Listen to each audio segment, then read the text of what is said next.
2025년 11월 14일 금요일 돈다방 미쓰리 시작하겠습니다. 2025년 11월 코스피 월봉은 음봉이어야 한다. 3,000포인트에서 4,000포인트 가는 시간보다 4,000포인트에서 5,000포인트 가는 시간이 오래 걸릴 것이다. 요 두 가지만 여러분들께서 생각하고 계신다면 오늘과 같은 주식시장 멘탈 잡고 잘 견디실 거라고 생각합니다. 그리고 여기에 또 하나 더, 여러분 아파트 1층에서 떨어지면은요, 잘 떨어지면은 멀쩡하고 좀 잘못 떨어지면 어디 살짝 긁히는 정도고요. 15층에서 떨어지면 좀 상처가 커요.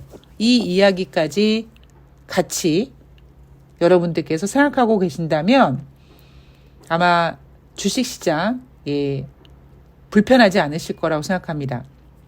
그리고 돈다방 미쓰리 오랫동안 들으신 분들은 제가 8월 달부터 나투데이 타령을 하면서 연말로 갈수록 주식시장 물갈이가 필요하다라는 이야기를 해드렸기 때문에 사실 저는 개인적으로 굉장히 지금 마음이 편안합니다.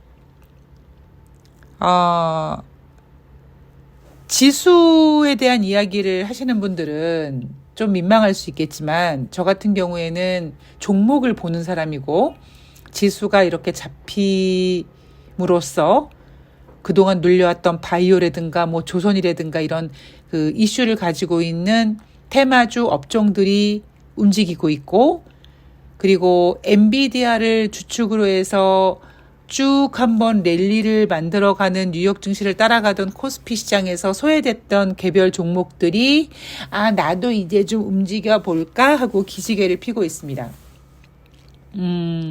제가 2년 전에 행운이를 보내고, 그러니까 사실 더 정확하게 이야기하면 행운이가 그때 이제 뇌종양 판명 받고 제가 이제 멘붕에 빠지기 시작하면서 어찌 보면 주식시장을 제대로 못 봤죠. 책상 앞에 앉아서 집중하고 있다라고 하지만 그게 제 정신이었겠습니까? 그죠? 그리고 그렇게 행운이를 보내고 한 1년, 2년 정도 방황을 하면서 나 미쓰리랑 같이 갈래? 라고 함께 하자고 했던 이벤트 하시는 분들이 워낙 오랫동안 기다리시고 계시잖아요. 그분들은 지금 제가 포스트 일에다가 다 이제 매수 단가 같은 거 이렇게 붙여가지고 제 그 자리에 더덕더덕 붙여놨습니다. 제 이제 목표는 그분들 그 포스트잇을 하나씩 잘 뜯는 거거든요.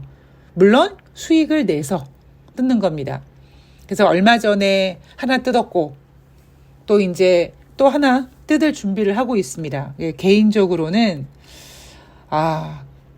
사실 저는 요즘에 11월 달 들어와서 뭔가 되게 이렇게 안정이 되어 가고 있는 것 같아요.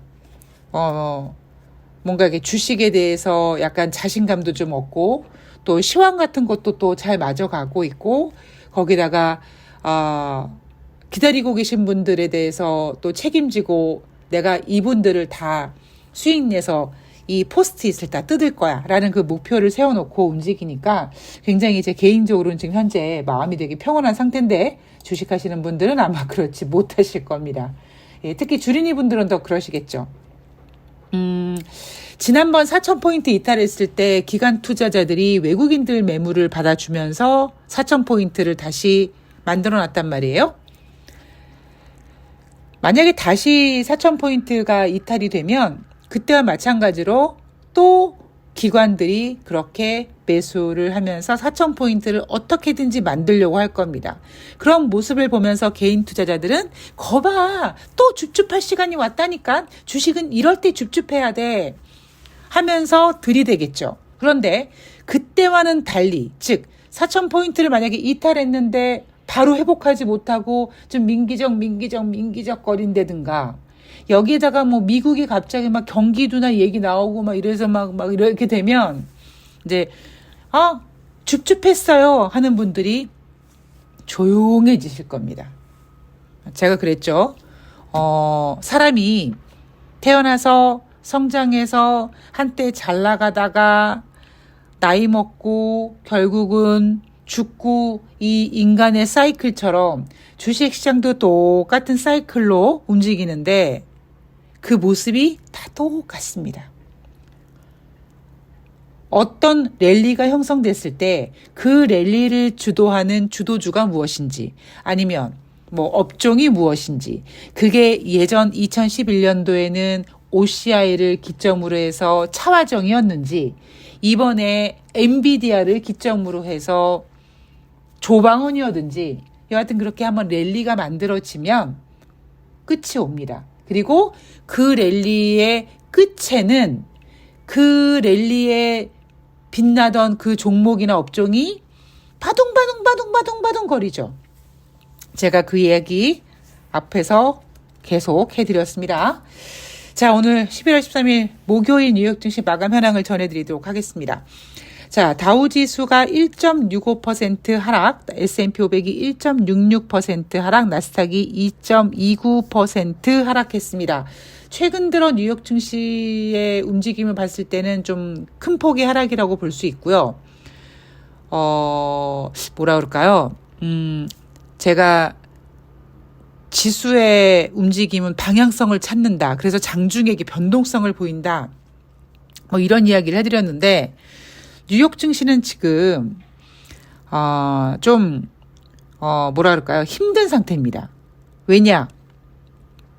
셧다운이 끝나면 셧다운 종료가 되면 다시 뉴욕 증시가 와 해야 되는데 연준은 금리 인하 하면 안 된다고 얘기하고 제롬 파월 연준 의장은 12월 달에 금리 인하 생각하지 않는다고 예상하고 역사적으로 가장 긴 셧다운 기간 동안 우리는 경제 지표를 확인하지 못했는데 꼬라지를 보아하니 경제 지표가 엄청 후지게 나오는 데다가 연준 위원들이 10월 달에 금리 인하하면 안 됐어 라고 하는 걸 보니 이거 인플레이션 걱정되는데 이런 부분인 거죠.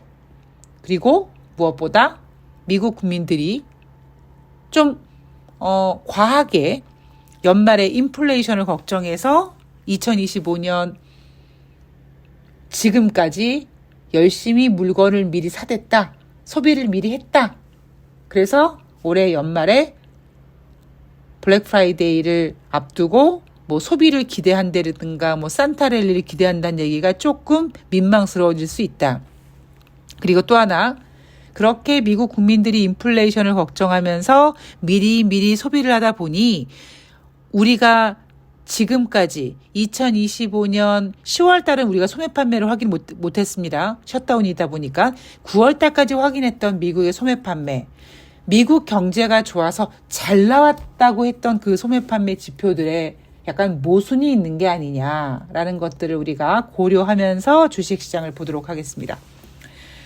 자, 셧다운 종료에도 불구하고 금리 인하 기대 후퇴 때문에 뉴욕 증시가 하락했다고 합니다. 자, 금리 인하 기대. 보스턴 연방은행 총재가 당분간 기준금리를 현 수준에서 유지하는 게 적절하다라고 얘기했습니다. 세인트루이스 연방은행 총재는 추가 금리 인하에 대해서 부정적인 입장을 냈습니다. 그리고 2026년 내년 1월 달 FOMC 회의 때부터 투표권을 갖게 되는 클리블랜드 연방은행 총재는 통화 정책을 다소 긴축적인 수준으로 유지할 필요가 있다라고 얘기했습니다. 지금 현재 12월 달 FOMC 회의에서 25bp 금리 인하 될 확률이 52%, 일주일 전에 70%에서 지금 현재 50%대까지 왔으니까 상당히 후퇴된 거죠. 자, 제가 며칠 전에 그런 얘기를 한번 해드린 적이 있습니다. 이번 랠리를 잘 한번 돌아보면 굉장히 재밌습니다. 제가 똑같은 얘기를 또 한 번만 더 해드릴게요. 좀 지루하시더라도 또 한 번 들으시면 이해가 되실 거고 맞아 미쓰리가 저거 며칠 전에 했던 얘기야. 맞아 그러네 하시면 됩니다. 2023년 11월 달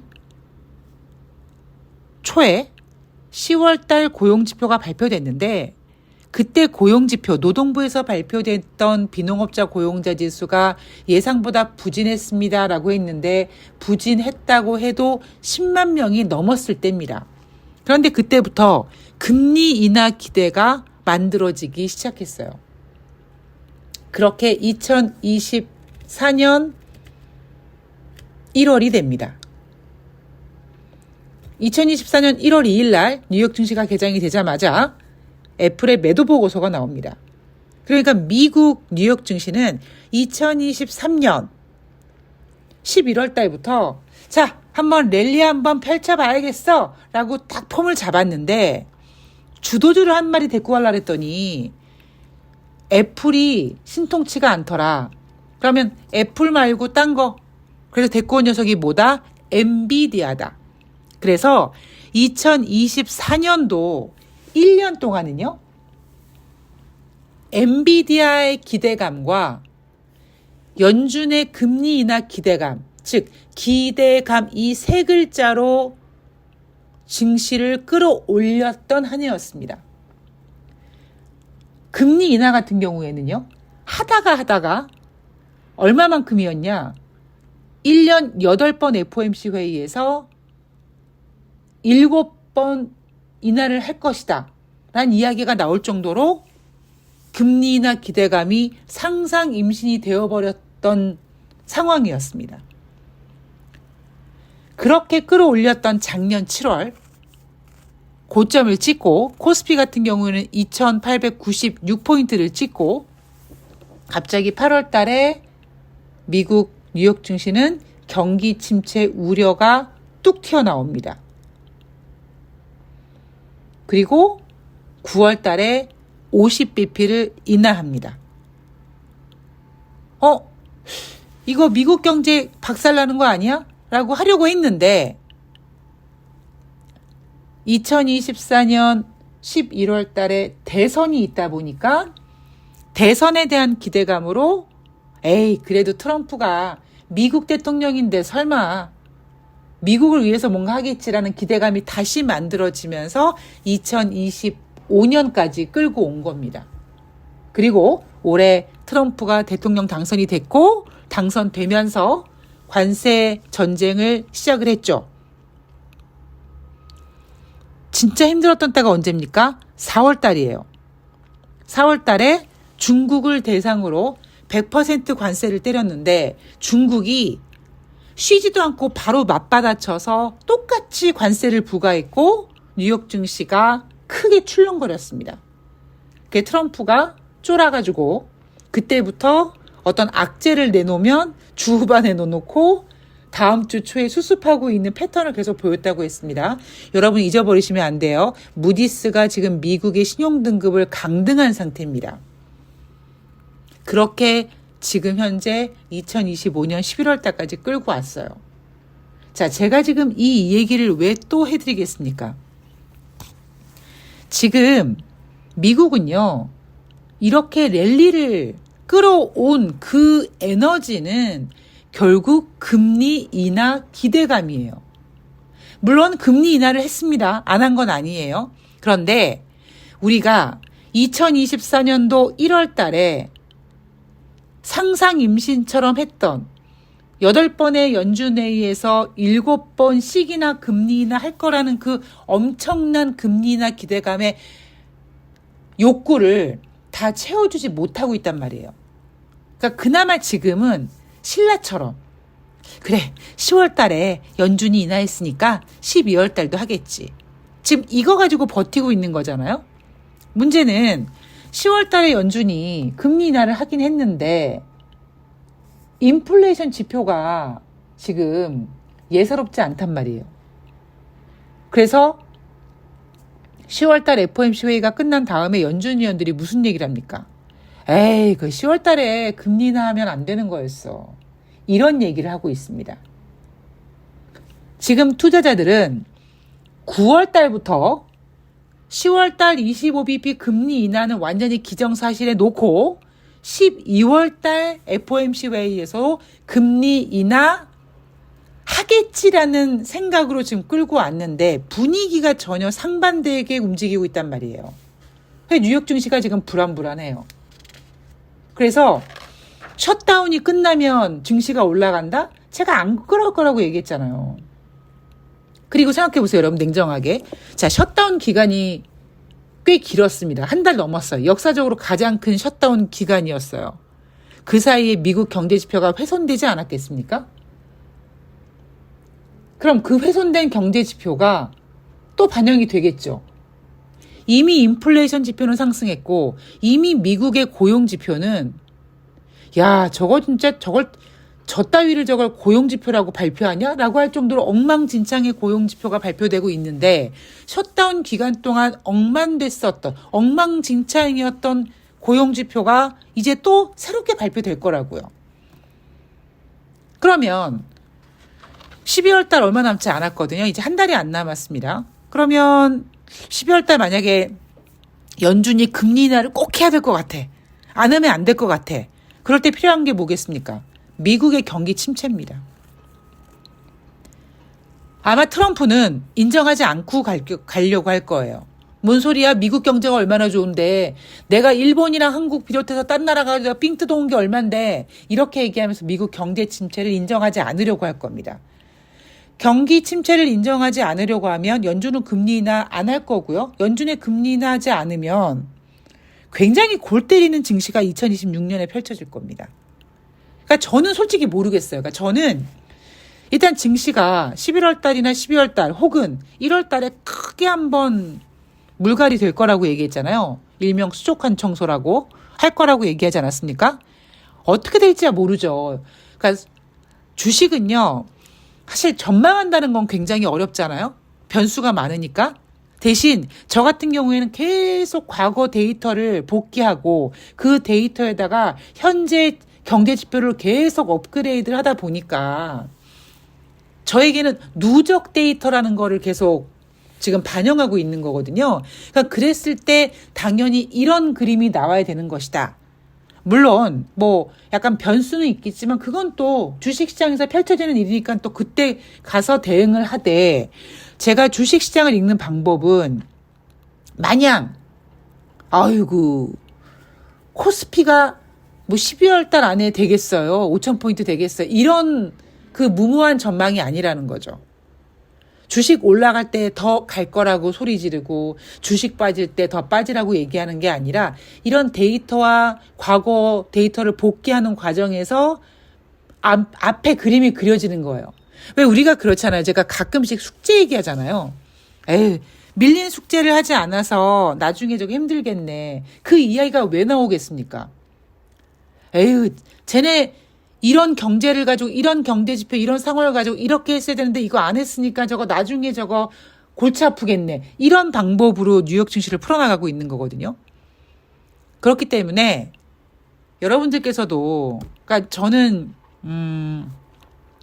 지금 그려지는 게 있습니다. 제가 아까 그랬죠. 만약에 4,000포인트 이탈하면 이탈할 거예요. 이탈하면 지난번처럼 그래 줍줍 해야지 할 겁니다. 누가요? 주린이들이.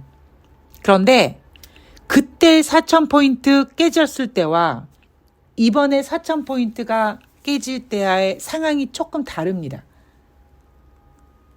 그리고 만약에 이런 식으로 간다면 12월 달에 연준이 예를 들면 갑자기 금리 인하할 거야.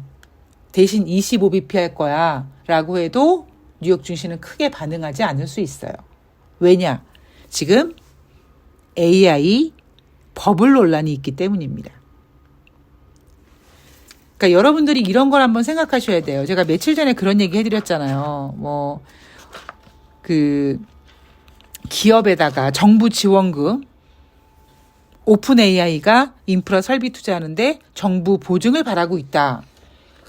이런 기사가 만약에 AI 랠리 초반이면 그래 정부에서 해줘야지 이런 분위기로 갈 텐데 지금 이게 버블이 걱정되다 보니까 저거 돈 없는데 돈 없으니까 저거 보증 쓰라고 하는 거 아니야? 저 돈도 없는 주제에 저렇게 막 인프라 설비하고 저거 너무 무리하는 거 아니야? 이런 생각으로 바뀐다고요. 생각의 차이라는 겁니다.